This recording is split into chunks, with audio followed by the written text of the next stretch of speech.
coming from a big company to a smaller company, I really liked the idea of taking what I learned at scale, at a huge Amazon scale, and applying that at a smaller domain where I have like a lot greater product ownership.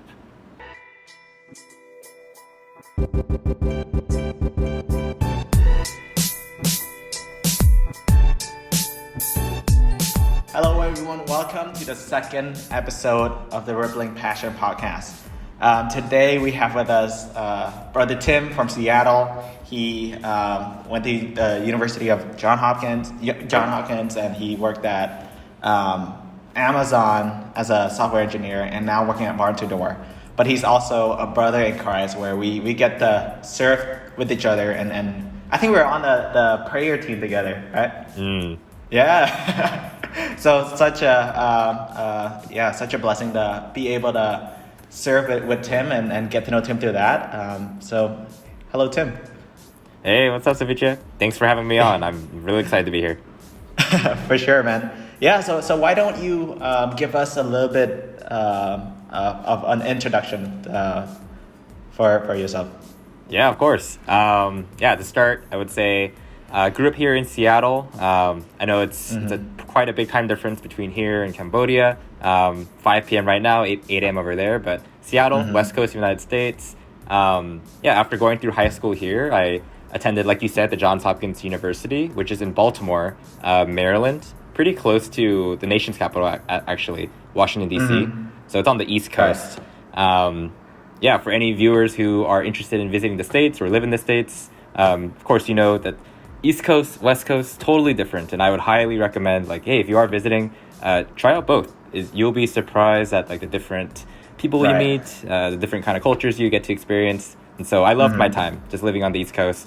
I learned so much. I grew so much. I guess, talking about professional experiences in university, I had, great opportunities to intern all in tech, so software engineering. One being at a nonprofit for international public health called JHPIGO, JHPIEGO. It's loosely affiliated with my university. Second internship, I was able to intern at Under Armour, which is headquartered in Baltimore as well. So if you know Nike, Adidas, it's one of those kind of brands, large scale e-commerce, which was very cool. Right. And then finally, right before I graduated university, I interned at Amazon back here in Seattle. I interned in the Alexa organization, and that's also where I ended up working at my first job out of college. That's kind of where I'm at now in terms of my professional career. Came out of university, did the software engineering thing, and like you said, I'm not at Amazon anymore, but I'm at a very cool startup. Yeah, awesome. So what, out of all the choices, right, for your studies, what led you into becoming or focusing in computer science or doing software, or I should say, how did God lead you to becoming a software engineer and focusing on computer science? Great question. It's pretty, I would say interesting, but it's not that interesting. I would say in college, going into college, I definitely never considered computer science as a major of choice. Nor did I think I want to be a software engineer. I'd actually never coded before I took my first computer science class in college, which was my spring semester freshman year. I really just did it just to take a class with my friends. We were all doing it together. And so I was like, I'll take it together with you. I've never coded before. Maybe it's fun. And I will say that very first computer science class, I had a great time. It's something that if you've never done it before, it's very cool to make computers do whatever you want to do, or to an extent, right? I told the computer, hey, tell me hello world, and it does that, and I was like, that's so cool. I feel like God. I'm telling this computer what to do. I had a great time doing that, and so I was like, hey, let me try to take the next class. And I will, and personally, I will say the next few classes, I didn't have as much fun as the first class I took, but I can talk a little bit about that later when I guess to give advice to future university students who may be considering it. I kept at it. I even took summer quarter at UW, which you may be familiar with, Ceviche. I took summer quarter.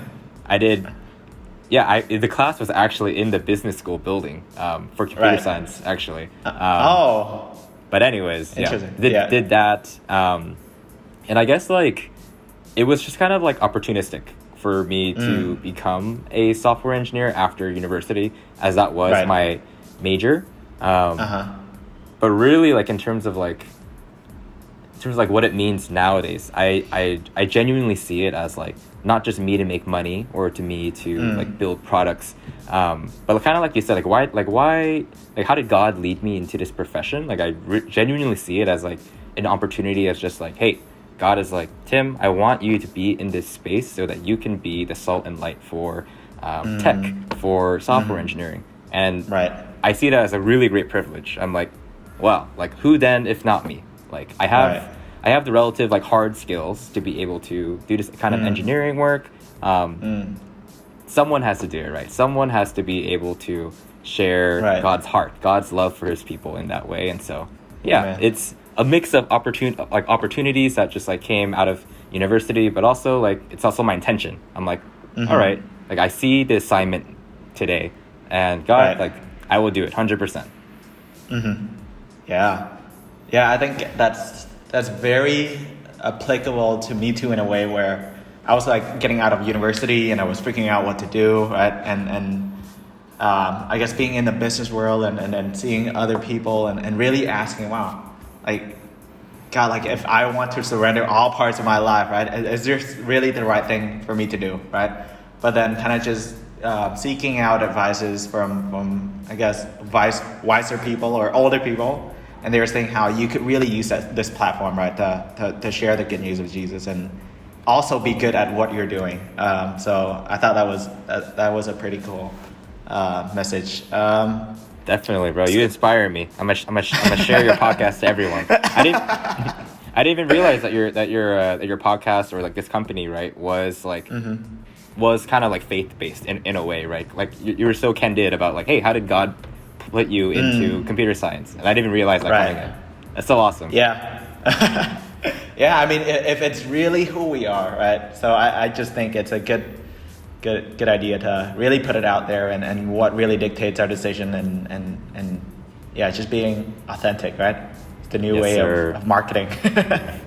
Yeah, so how, I guess, Amazon, I think Amazon is a pretty competitive company, right? To get in and work there. So I guess how did you make your way into working at Amazon, and how did you, I guess, with that pool of applications, right? How were you able to stand out? And was there any significant that you learned about your the work that you do, and also, or maybe about yourself, right? Whether it's like, oh, maybe I don't really like this, or right? Yeah, good question. Yeah, I guess like practically speaking, in terms of like getting into Amazon, and even kind of what you said, like you said like, yeah, I assume it's like kind of competitive. And I will say, as like maybe just someone who has a little bit more context, yes, it can be competitive, but you'll be surprised at how not competitive it is as well. Think about it, like all these huge tech companies, they're always hiring, and they're hiring so many engineers. I think even now is probably like maybe one of the most like biggest times in history where there's so many like jobs that are being created in the tech industry. So like, yeah, it's two sides of the same coin. It can be competitive, but in another way, maybe it's not as competitive because there's so many opportunities. There's so many job openings. Recruiters are always on the lookout. But yeah, for me personally, getting a job at Amazon, it was actually just a direct conversion of my internship experience as a student. And so I graduated in 2019, right? Spring 2019, and I interned there summer 2018. So after that internship at summer 2018, Amazon came back to me and said, hey, we love the work that you did. An internship was great. If you want, you can come and accept this full-time offer. The offer itself was, I think the deadline I remember to accept the offer was November of 2018. And so, yeah, they give you a good amount of time. I finished internship like in August, and then you have like 3 or 4 months to decide if you want to continue that as your full-time experience. And so eventually for me, yeah, I accepted that offer actually right on November 1st because I was still like deciding on what I wanted to do. But yeah, like I think that internship conversion is a way easier pathway into working at like a big tech company like Amazon, Google, or Microsoft, as opposed to interviewing for the position after the fact of like graduating. Just based on like what I hear about how people had to go through many different rounds of interviewing to get the first time job. That the internship interview is actually a lot simpler. That for Amazon, the application process at the time for me was you take one online assessment, which is like 3 coding problems that you just have to finish within like an hour and a half, like on your computer. Obviously, no cheating. You shouldn't do that. And then after that, if you like, I guess like score like well enough, they invite you to a behavioral interview with like a recruiter. They just talk about like, it's a non-technical interview. So they talk about like your past experience. Amazon in particular likes to hone in on what they call leadership principles. And so they try to tease out like aspects of your character in terms of like, is this person a good fit for our company? Like, for example, I'll give you one leadership principle, and these are all public facing knowledge, so I'm not giving any confidential information out. Dang it. Like bias for action. That's something that Amazon really values for its employees to have a bias for action.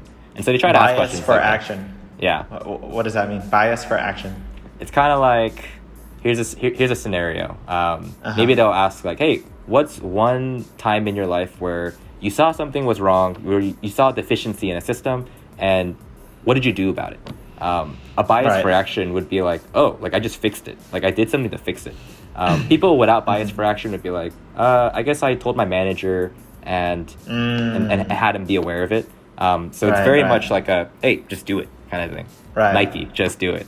But yeah, after that initial behavioral interview phone screen, you get invited to a technical phone screen interview where it's standard tech interview. One of the engineers will be on a call with you for like an hour, and they ask you a coding question, and you pretty much have to do it in front of them, talk your solution out, your thinking process and all that. And yeah, I mean, that in itself is already like 3 stages, right, for interview.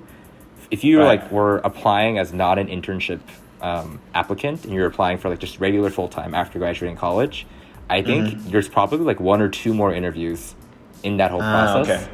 Yeah. So internship is definitely a lot more streamlined and easier pipeline into these companies. Got it. Yeah. And the second part of that question is, what did you learn, right, working at Amazon? And yeah, I learned so much. Yeah, I guess I can like, I'll have a section of like kind of just like soft skills that I learned, and maybe a little bit more like technical skills. But I think the one thing that I really learned at working at such a huge company like Amazon is that people are so different. Like there's so many different personalities, communication styles, work habits, like what have you, like all those things, right? And you really can't get that kind of experience unless you work at a place that has very diverse sets of people, right? And I think the point in all that, at least I gained from my time working there, is that like I really learned how to meet people where they're at, like to have empathy, to really work with empathy. I think is such a necessary skill as a good technical leader, as a good product leader, even just as a good person, right? Just to have that ability to be like, hey, like I have my own opinions, I have my own way of doing things, but that doesn't have to be the only way. Like, I see where this person's coming from. I want to meet them where they're at. Yeah, I learned. So I think I learned that the most, especially with like, just communication styles. Like for me, I think I'm a very strong written communicator. That's probably like one of my strongest things coming out of like just education system here, where I was like, I'm a good writer. But not everyone is like that. And I'm like, it was me trying to like meet people where I was like, all right, it's not your strongest skill. Like, how can we still have effective communication? Like, I can try to help you, train you. I can try to meet you in other ways through verbal communication, through maybe like give me like a whiteboard, and maybe you're better at drawing out diagrams and stuff like that. But yeah, empathy, very key. Awesome. I think another thing is probably, I guess we already talked about it, just learning how to have bias for action.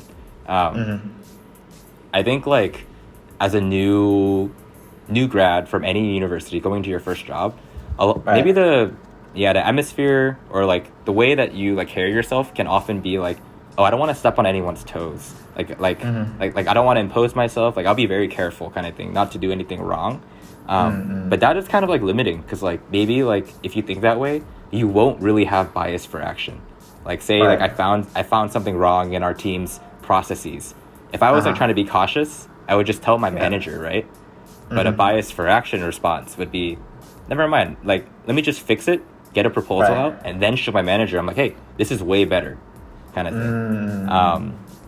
I think like I think something that I think about a lot is like when I encounter these kind of circumstances or situations is like, who then if not you? Like who's gonna do it if not me, right? Like who then if not you?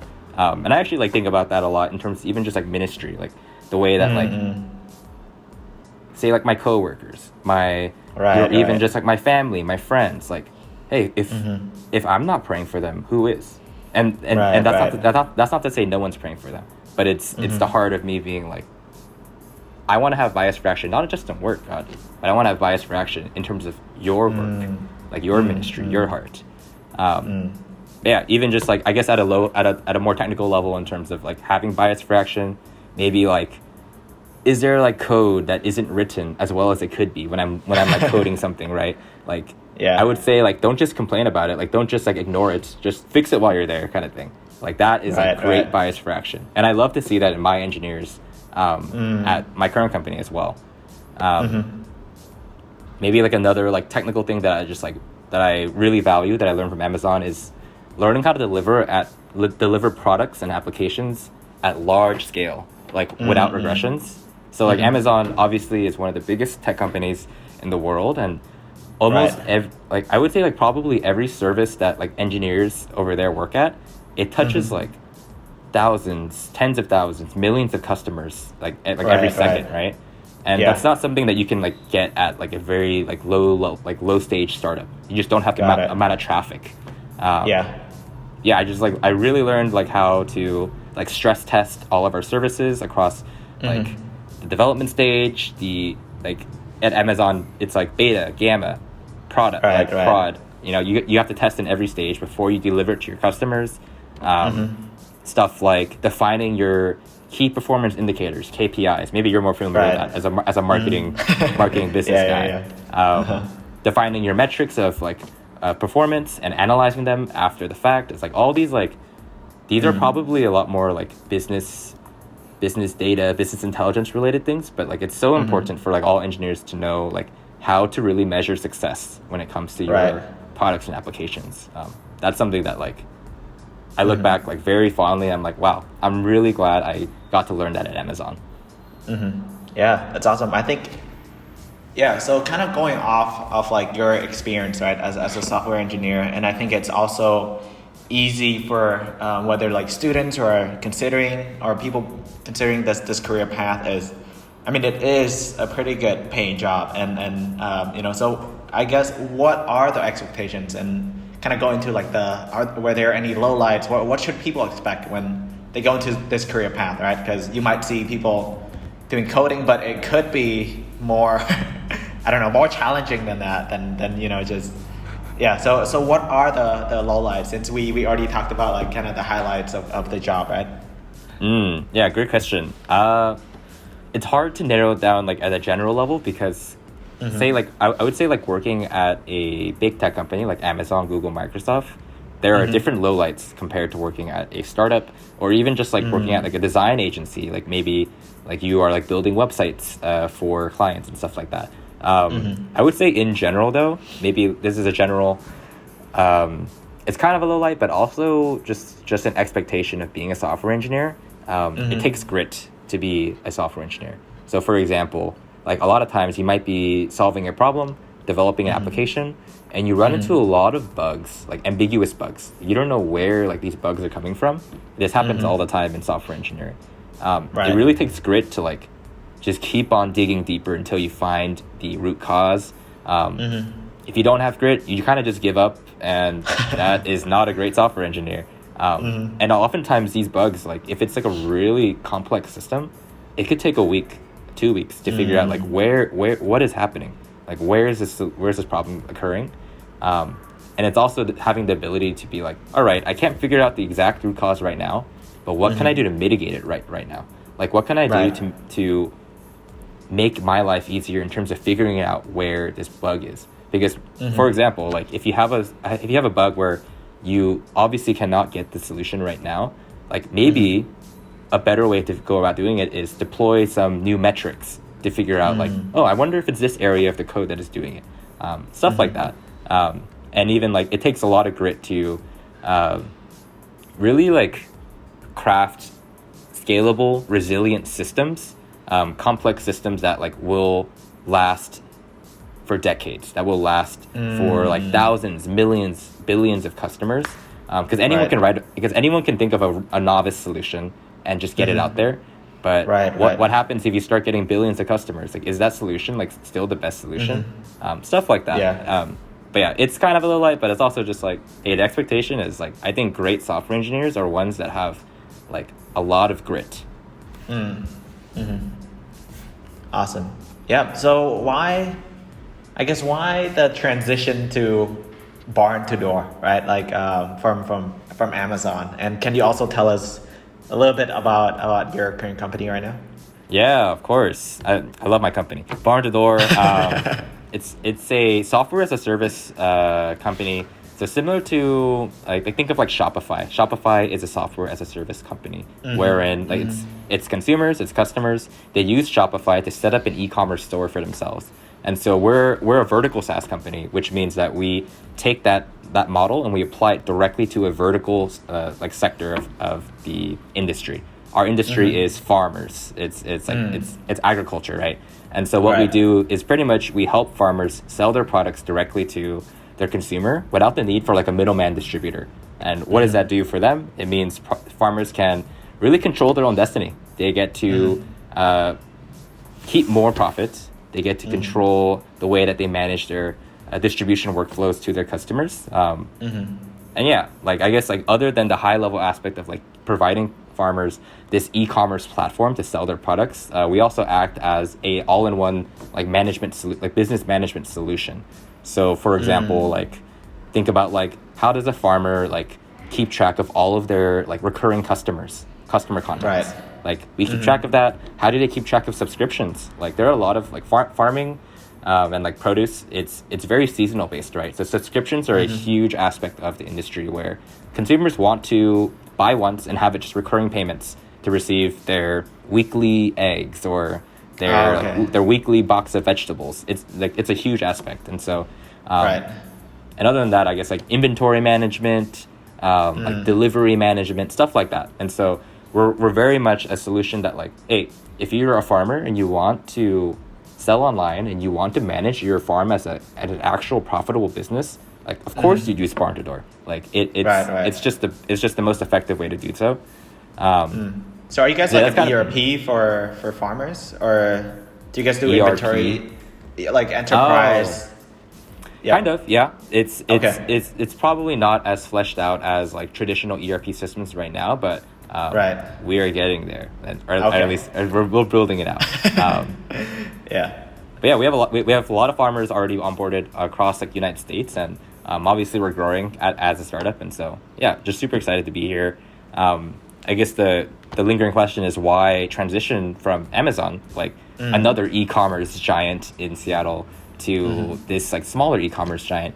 And I think like I would say the main reasoning why I wanted to leave Amazon is I was feeling a bit like restless in my career, I guess. And like take this like there's no shade or anything when I say this. Like Alexa speakers are great. The technology that powers it is awesome. Like it's so complex. It's beyond like anything that I could like completely understand. But I don't particularly like it doesn't really like matter to me so much that like everyone is using Alexa. Like I'm not particularly passionate that everyone has an Echo to like power their music experience. I really wanted to start working in a domain and a product that like I'm like I feel like this is what like I want to be passionate about. Like this is how I want to help people. And so what I love about BartheDoor is that we're very mission focused. I think on my cover letter when I applied to BartheDoor, the thing that I wrote was like, hey, like I've like during COVID, like I pretty much like left in the middle of the COVID pandemic, right? And we're still kind of in it, but like it was still newer when I applied. But yeah, I wrote like I've noticed a lot of local businesses when I drive around, or like even like friends who have like small restaurants, local businesses, they struggled with COVID, and it's because there was no e-commerce like availability for them. I really wanted to be part of a solution that like that fixes that in a way, right? That meets people where they're at in terms of like how can they actually improve their lives. And I love that aspect where it's like the stuff that I'm building, it helps the farmer that lives like 20 minutes away from me, but it also helps the farmer that lives like 10 hours away from me. It helps farmers everywhere in our country. And I love that mission, that mission. Other than that, I was also like very interested in just gaining startup experience. You know, working at a big tech company, great, learned a lot. And I like I said, I loved my time at Amazon. I just wanted to try the other end of the spectrum. Like what's it like at a very like grassroots, bare bones type company? Not to say that we're like very new. We're actually like right at that growth curve for our funding. But yeah, I loved the diversity of the experiences. And I think coming from a big company to a smaller company, I really liked the idea of taking what I learned at scale, at a huge Amazon scale, and applying that at a smaller domain where I have like a lot greater product ownership. Right. Awesome. Yeah, so I think that is it for the podcast, and we're kind of wrapping up now. I hope, you know, this brings value to the, I guess, people who are considering doing computer science for the major or looking into being a software engineer. But before we go, you know, do you have any specific advice for these group of people, right, who might be interested in thinking or already are in the major but might still consider another career path?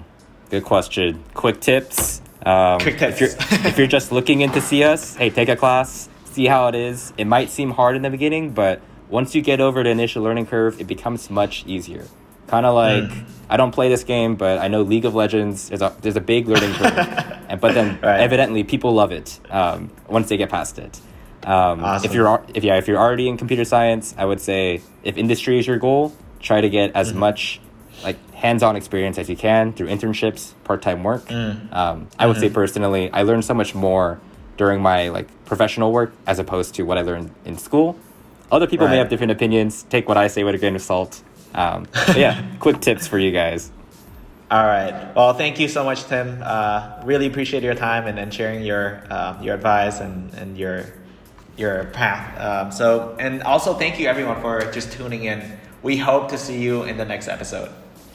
See ya.